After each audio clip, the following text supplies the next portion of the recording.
This is Carter. Hello. And this is Carter's family. Hi. Hello. Oh? And they were living in the English Civil War, and oh boy, what a time. Hi, I'm Carter Smith. I'm an Anglican nobleman from London, England. Me, my wife, and my 10 children are living our best lives. And this new guy, Charles I, became the king. Yes, Charles I, a divine ruler, so to speak. Who are you? We are the History Angels, here to teach you about what is happening in your life. Okay then. So since we're on the topic of King Charles I, he was a divine ruler. He basically believed in absolutism, and absolutism is the belief that kingdoms or communities should have one single religion, and that religion was Anglicanism. Oh hey, that's what I believe in. That is right, Carter, but many people did not want this to happen and did not want to convert. During this time, the Parliament and Charles made a rule where the king could not raise taxes without the Parliament's approval. This was called the Petition of Rights, but Charles found a loophole and basically ghosted them for over 10 years. What do you mean ghosted? Like he turned into a ghost? No, Carter, it is a figure of speech from a time far away from now. Just don't worry about it. Back to the main point. During all this time, Charles had a friend, William Laud, an archbishop who advocated for Anglicanism. He attempted to bring the Puritans back to Anglicanism, and in doing so, he basically tortured those who didn't comply. Laud was trying to get people everywhere to convert to Anglicanism, and in Scotland he tried to get the people to read the new Anglican Bible. This did not go well. The Scots resisted, and they didn't like the sudden change. They started the protests, and they were so mad they even invaded England.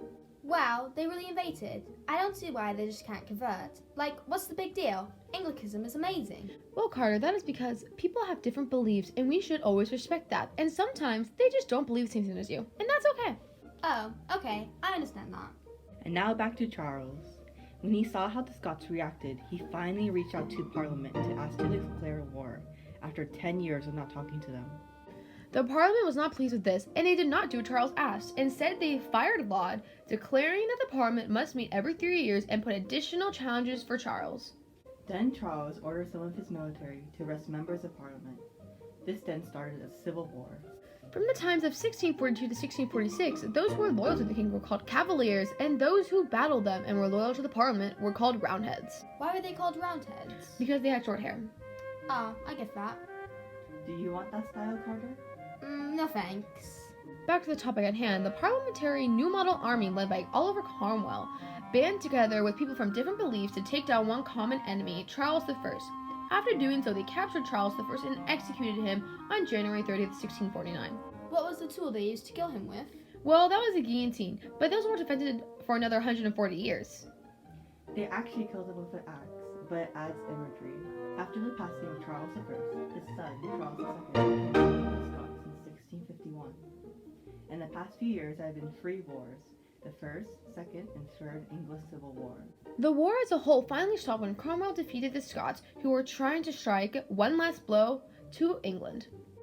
Cromwell ruled over England until after Charles I died, until 1658 when he passed away. Then Charles II took the English crown in 1660. After the wars, it has been estimated that 2.5% of civilians passed away during the time of the wars. That would be around 200,000 people. Wow, that's crazy.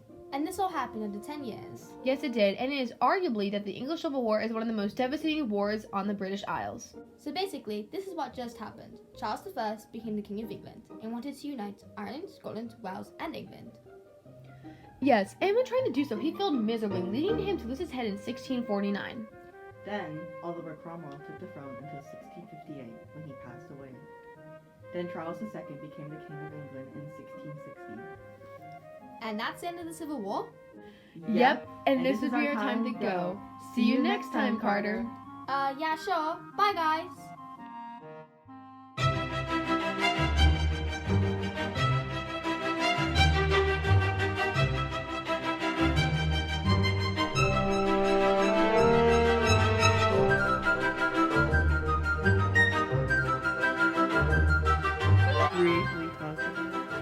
Do you want I really want to draw dead people. We're not! No! This is Carter. Hello. The first. Sophia, I swear, put the phone down. You're reading a long sentence. I don't get it. That's your fault. And we finally did it. You Christ, I don't even want to try that again. I don't want to take what we got.